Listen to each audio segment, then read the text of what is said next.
A scathing assessment served up to one of the Federal Health Department's senior officials. I'd put it to you, Dr. Hartland, that the current system is at best a national embarrassment and at worst a national disgrace. The Royal Commission delving into how young people with a disability end up in residential aged care. Under the aged care assessment guidelines, it should be a last resort.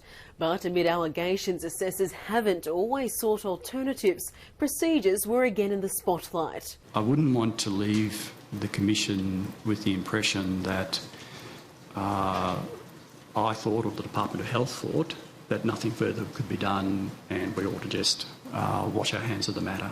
As for the Social Services Department's Michael Lai, well, he conceded efforts to address the 6,000 young people in aged care had manifestly failed, and that's evident in the numbers of people who still live in that setting.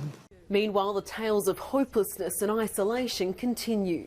I have nicknamed my room Cell 14 because I don't have the freedom to get out. I feel like a prisoner.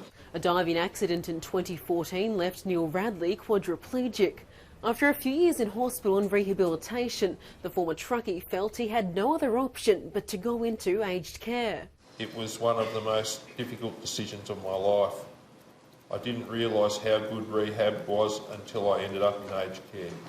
He hopes through the NDIS he'll soon shift to other disability accommodation, but isn't optimistic. Andrea Crothers, Sky News, Melbourne.